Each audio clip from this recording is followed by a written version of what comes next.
Parliament आखिर खड़ी हो गई अपने पाँव पर, मगर किसी फ़ौजी आमर के ख़िलाफ़ नहीं, अपने ही एक साथी रुकन कौमी असम्बली जनाब महमूद खान अचकज़ई के ख़िलाफ़ एक करारदाद लाई तो गई मगर टेबल नहीं हो सकी। और इस करारदाद को लाने का मकसद महमूद खान अचकज़ई की मज़म्मत करना था। उनके कुछ अल्फाज थे पार्लियामेंट के हवाले से, वो आपको सुनाते हैं। हमें मजबूर न किया जाए, हमें मजबूर न किया जाए। हमने रोका है, हमने सिंधी भाइयों को रोका है, हमने बलोच भाइयों को रोका है, हमने पश्तून में बाद लोगों को रोका है। वो कहते हैं पाकिस्तान का आइन गया, नए आइन साज असम्बली का मुतालबा करो, नए आइन के बनाने का मुतालबा करो, आग लगाओ इस पार्लियामेंट को। ये शरीफ आदमी रोजाना ऊपर से धमकियां दे रहे। मैं नहीं था, तुमने डिप्टी स्पीकर के सामने क्या मैं कुछ करने वाला, क्या करोगे? लिख दो, हमें सबको निकाल दो 6 महीने के लिए असेंबली से। तुम घर से नहीं निकल सकोगे, तुम घर से नहीं निकल सकोगे, तुम इस पार्लियामेंट में नहीं निकल सकोगे। मजाक बनाया, हमारा हक होगा, धमकियां देंगे, इकबाल को वहां भेज दो, फलाने को निकाल दो हमें। हम गैर जमहूरी बात नहीं करते। जो भी आइन पे हमला अगर होगा, अगर वो मुल्ला है मुर्दाबाद, अगर वो कोई खान है, अगर मेरा बाप है, अगर कोई भी जो आइन पे हमला होगा, जो इस पार्लियामेंट के इख्तियार पे हमला होगा, हम उसके खिलाफ सिसक भिलाई हुई दीवार बनेंगे। स्पीकर कौमी असम्बली अयाज सादक डट गए और पार्लियामेंट के दिफा का ऐलान किया, मगर किन अल्फाज में, और इसका पस मंज़र बताते चलें कि एक बार फिर स्पीकर कौमी असम्बली अयाज सादक जो उस वक्त भी स्पीकर थे इस पार्लियामेंट के, कि जब इस पार्लियामेंट में इस्लामाबाद पुलिस और इदारों के लोगों ने घुसकर अरकान पार्लियामेंट को घसीट कर गिरफ़्तार किया था, और उसके बाद अयाज सादक ने एक इंक्वायरी का भी ऐलान किया था। तो ये वही पार्लियामेंट है, ये वही स्पीकर हैं। आज महमूद खान अचकज़ई के इस बयान के ऊपर क्या कहते हैं, खुद सुन लीजिए। कल एक इस हाउस के मेंबर ने कुछ ऐसी बातें की जिसका मैं तज़किरा आपके सामने करना चाह रहा हूँ। उन्होंने अंदर कहा कि वो डिप्टी स्पीकर साहब चेयर कर रहे थे कि वो चेयर तक जाएंगे, उन्होंने शौक पूरा करना ज़रूर कर लें। नंबर 2, उन्होंने इररिस्पॉन्सिबल स्टेटमेंट दी कि हम पब्लिक को यूज़ करके और नेशनल असेंबली और सेनेट की कार्रवाई को चलने नहीं देंगे। ये 2014 से भी हम इस चीज़ से गुजर चुके हैं, तब भी मुकाबला किया था और अब भी इसका मुकाबला करने के लिए तैयार हैं। ये मेरी जिम्मेदारी है कि मैं प्रोटेक्ट करूं पार्लियामेंट को। ये अगेंस्ट द स्टेट बातें, अगेंस्ट द पार्लियामेंट बातें और स्टेट के खिलाफ ये बातें करना गैर मुनासिब है। तो इसको इंशाल्लाह हम रोकेंगे, हम सब मिल के रोकेंगे और ये किसी को इजाज़त नहीं देंगे कोई ऐसी बात कर सकें।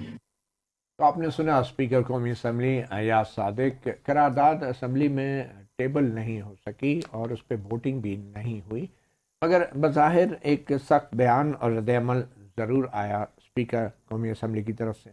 इस हवाले से कुछ बात होगी और फिर चंद दूसरा तनाज़ात, जिसमें सबसे अहम इस वक्त नोटिफिकेशन की बात चल रही है। चीफ ऑफ डिफेंस फोर्सेस का जो नया ओहदा मुतारफ़ कराया गया था 27वीं यानी तरमीम में, उसका नोटिफिकेशन अभी तक नहीं हो पाया। इसके हवाले से ख्वाजा आसिफ वज़ीर दिफा ने वजाहत दी है कि नोटिफिकेशन तो ज़रूर होगा और ये एक रस्मी कार्रवाई है जो वज़ीर आज़म शहबाज शरीफ के मुल्क में वापस आने के फ़ौरन बाद पूरी की जाएगी। शहबाज शरीफ पिछले 4 दिन से मुल्क से बाहर हैं, पहले बहरीन के दौरे पर थे और फिर उसके बाद यूके में तकरीबन 4 दिन तक रहे और आज रात किसी भी वक्त पाकिस्तान वापसी का उनका इम्कान है। इस हवाले से ज़रूर बात करेंगे। और फिर खैबर पख्तूनख्वा में जो गवर्नर राज लगाने की जो बातें हो रही हैं वफाकी हुकूमत के कुछ वज़रा की तरफ से भी, इसमें कितनी हकीकत है और दर हकीकत गवर्नर राज की जो बात है कहीं किसी और बड़े मामले से तवज्जो हटाने की बात तो नहीं। मेहमानों का तारफ़ कराते चले। आज हमारे साथ मौजूद हैं जनाब हुज़ैफ़ा रहमान जो कि वज़ीर ममलकत हैं सकाफ़त और कौमी विरसा के, और उनके साथ तशरीफ़ फरमा हैं नईम हैदर पंचोता साहब, पाकिस्तान तहरीक इंसाफ के रहनुमा हैं, और हमें ज्वाइन किया है पाकिस्तान पीपल्स पार्टी के रहनुमा अब्दुल कादर मंदोखेल ने। बहुत शुक्रिया आप तमाम मेहमानों का। सबसे पहले तो ज़ाफ़र रहमान, बहुत शुक्रिया आप सहाफ़ी प्रोग्राम में आप आए। ये बताएं कि पार्लियामेंट के अंदर जो बड़ा एक शदीद रद्द-ए-अमल आया है महमूद खान अचकज़ई के इस बयान का, तो आप पार्लियामेंट में तो नहीं हैं मगर बतौर हुक्मरान जमात नून लीग के रहनुमा आप क्या देख रहे हैं कि इतना ज़्यादा रद्द-ए-अमल, क्या इससे पहले पार्लियामेंट के साथ जो कुछ भी होता रहा उस वक्त तो इस तरह का कोई ख़ास रद्द-ए-अमल नहीं आया? जैसे मैंने कहा कि पार्लियामेंट में घुस के इस्लामाबाद पुलिस के एहलकारों ने बहुत से अरकान को गिरफ्तार भी किया था। तो कैसे देख रहे हैं आप इस रद्द-ए-अमल को स्पीकर की तरफ से?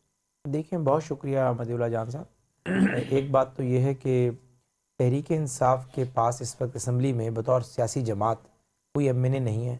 जितने भी लोग हैं उनका स्टेटस आज़ाद है और वो इनके साथ खड़े हुए हैं। अगर आप चूँकि खुद एक अरसा हो गया इस दश्त की खाक छानते हुए, आपके बाल सफ़ेद हो गए आईन और कानून को पढ़ते हुए देखते हुए, अगर तो सियासी जमात के साथ नोटिफाइड लोग इनके साथ होते तो पार्लियामानी लीडर का एक लेटर जाना था और स्पीकर बाउंड था कि अपोजिशन लीडर का नोटिफिकेशन कर देता। लेकिन अगर बहुत सारे स्पीकर के, देखिए ये इफ एंड बट की गेम है। अगर आप तलखी पैदा करेंगे, आप एक ऐसे बंदे को सामने लेकर आएंगे जो अग्रेशन को प्रमोट करेगा, अग्रेसिव बातें करेगा, तो स्पीकर के पास भी ऑप्शन मौजूद हैं। वो कहेगा कि चूंकि सारे लोग आज़ाद हैं, 80 या 85 आप जिनको कह रहे हैं कि वो सब लोग मिलकर इसको नॉमिनेट कर रहे हैं, मैं एक एक बंदे को बुला के वेरीफाई कराऊंगा। पार्लियामेंट में अपोजिशन लीडर जो है ये कैसे मुंतखब होता है? ये कोई पार्टी का बंदा होता है या जो भी अपोजिशन में लोग बैठे हैं वो मिलकर मुंतखब करते हैं? नहीं, देखें, अगर जो भी अपोजिशन में जमात बैठती है और उसकी अक्सरियत जमात हो, इवन आज़ाद भी हो। नहीं सर, मैं आपको तरीका बता रहा हूँ। अच्छा। अगर एक कोई सियासी जमात जो है वो अपोजिशन में बेंचेस पे बैठे और अक्सरियत में हो, अच्छा, तो उसका पार्लियामानी लीडर जो है वो अपने लेटर हेड पर लिखकर भेजेगा। अच्छा, और वो अपोजिशन लीडर बन जाएगा। यानी कि वो सियासी जमात का लीडर होना जरूरी है अगर वो अक्सरियत में हो। अदरवाइज अगर सारे आजाद हो तो वो उनका कोई अपोजिशन लीडर नहीं, अपोजिशन लीडर बनेगा। फिर जाहिर है, मैं ये बता रहा हूँ कि अगर आप स्पीकर से पेचे लड़ाएंगे तो स्पीकर के पास पेचे के बाद नहीं, पहले आप इंतखाब पे है ना। ये आपने कहा कि जी पार्लियामानी जो अपोजिशन पार्टी का लीडर होने के लिए जरूरी है कि अपोजिशन के लोग किसी पार्टी से ताल्लुक रखते हो। नहीं, ये कहाँ से कंप्लीट मैंने गुजारिश ये की कि अपोजिशन लीडर का आमतौर पर कॉमन प्रैक्टिस ये चुनाव ये होता है कि जो जमात अपोजिशन में अक्सरियत में होती है उस जमात का पार्लियामानी लीडर नॉमिनेट कर देते हैं। इससे क्या ताल्लुक है कि पीटीआई है या नहीं है? अभी जो ताल्लुक मैं आपको बता रहा हूँ सर, अब ताल्लुक ये है कि जिन 60-70 लोगों को क्लेम करते हैं कि हमारे साथ हैं और वो चाहते हैं कि महमूद खान अचकज़ई, उन्होंने लिख के दे दिया। सर लिख के दिया हुआ है, करके दे दिया। सर बात सुने, वही बात है वाक़या करबला की तरह के उनके दिल साथ है, तलवारें साथ नहीं है। अच्छा, वो कल एहतजाज होगा, इनमें से मेजोरिटी नहीं जाएगी। अच्छा, देखिए बहुत सारे एमएलए हमसे वो लोग रजू करते हैं। अच्छा, हमें वो लोग बताते हैं जाली दस्तखत थे जो अपोजिशन लीडर। जाली दस्तखत नहीं, देखें हम क्या पता हम ये साबित भी कर दें। अगर स्पीकर उन्हें बुलाएं और वो अपने दस्तखत को ऑन ना करें तो जाली तस्वुर होंगे।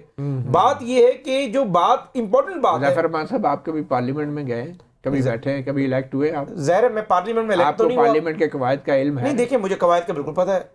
तो आप ये कैसे कह सकते हैं कि वो महमूद अचकज़ई साहब के साथ लोग नहीं है और जालसाजी से एक नहीं, मैं आपको ये कितना बड़ा दावा अगर किबला, अगर स्पीकर ने एक स्टांस लिया है, स्पीकर ने किसी वजह से स्टांस लिया है ना, क्या स्पीकर यही वजह है ना क्या कि महमूद खान अचकज़ई के नाम के ऊपर बहुत सारे लोग, नहीं हार्डलाइनर नहीं, हार्डलाइनर तो एक वजह है। अच्छा, लेकिन महमूद खान अचकज़ई के नाम पर जिन लोगों के दस्तखत ये क्लेम कर रहे हैं वो लोग भी उनके साथ दिल से नहीं है। अच्छा, ये वैसे बहुत बड़ा दावा है। अगर ये ना होता, आज तक स्पीकर ने भी ये बात नहीं, इसके पीछे वजह यही है। अच्छा, इसके पीछे यही रीजन है। स्पीकर वरना लीगली नहीं रोक सकते। हालांकि स्पीकर ने बात की नहीं है, लेकिन उनके पीछे ये वजह होगी। मतीउल्लाह जान साहब देखें, स्पीकर अगर इन लोगों को रोकना चाहे नहीं रोक सकता अगर ये लोग दिल से साथ खड़े हुए हों। अच्छा, अगर ये 70 के 70 लोग या 80 लोग, ये स्पीकर साहब दिल कैसे टटोलते हैं? नहीं, वो लोग जाके मिलते हैं स्पीकर से, खुफिया मिलकर आते हैं स्पीकर साहब को और बताते हैं कि जी महमूद खान अचकज़ई को हम नहीं चाहते कि अपोजिशन लीडर बने। मेरे ख्याल में चले हम कादर मंदोखेल साहब, क्योंकि वो पुराने कानूनदान भी हैं, पार्लियामेंटेरियन भी हैं। कादर मंदोखेल साहब, आपका ताल्लुक तो चले ट्रेजरी बेंच से है, हुक्मरान जमात से है, तो ये जो आपके इत्तेहादी ज़ाफ़र रहमान साहब ने एक नया इंकशाफ किया है कि ये जो महमूद खान अचकज़ई साहब को नामज़द किया अपोजिशन के लोगों ने, एक तो उनमें कोई अक्सरियती पार्टी नहीं है, दूसरा वो लोग भी इनके साथ नहीं हैं और दस्तखत जो किए गए वो भी मजबूरी में कर दिए। ये क्या नई चीज़, नए इंकशाफ हो रहे हैं? आप कुछ कहना चाहेंगे इस बारे में? देखिए, मुझे जहाँ तक पता है कि इन्हन जितनी अक्सरियत हो या तादाद में अपोजिशन में हो, और वो किसी भी मेंबर को, चाहे वो सियासी हो या सियासी पार्टी ना हो या किसी लेबल में लगा हो, तो उसको मुंतखब कर सकते हैं। लेकिन मैं आपको एक प्रैक्टिकल बात बता दूं कि पिछले असम्बली में राजा परवेज अशरफ साहब हमारी पार्टी का, तो उनसे एक मरतबा मेरी गुफ्तगू हो रही थी, तो उन्होंने कहा कि कोई शख्स अगर मेरे सामने दस्तखत करे और मैं पहचान भी लूं कि ये हुज़ैफा रहमान साहब है, मगर उसके बावजूद मेरे पास ये इख्तियार है कि मैं उसको रिजेक्ट करूं कि नहीं जी ये कोई प्रेशर में ये दस्तखत करे या उस पर, यानी मेरे सामने मेरे आई विटनेस होने के बावजूद, तो स्पीकर के पास ये इख्तियार तो है कि वो कोई भी उनके पास ये इख्तियारात है, क्योंकि खुद मुझे स्पीकर ने बताया, पिछले स्पीकर ने। बाकी मुस्लिम लीग ग्रुप ज्यादा बेहतर आपको बता सकते हैं कि वो क्यों नहीं करे। लेकिन महमूद खान चकज़ई साहब एक वज़ीर सियासतदान है, 50 साल की उसकी सियासत का तजर्बा है। उनके वालिद साहब खान शहीद, जो कि उसको शहीद किया गया कोयटा में, और मैं समझ रहा हूँ कि एक सियासी है, और मुझे ये भी पता है, और मैं आपको एडवांस में बता दूं कि ये ज्यादातर पीटीआई के साथ रहेंगी भी नहीं है, क्योंकि एक उसूल परस्त आदमी है। और पहले दिन उन्होंने ये कहा कि मैंने सियासी लोगों के साथ, सियासी पार्टियों के साथ मुज़ाकरात करे। खैर साहब, आप ये कह रहे हैं कि महमूद खान चकज़ई साहब असूल परस्त आदमी हैं, मुहब्बे वतन आदमी हैं, पार्लियामेंट और आइन का एहतराम करते हैं, आप ये कह रहे हैं? जी बिल्कुल, एग्जैक्टली मैं यही कहूंगा।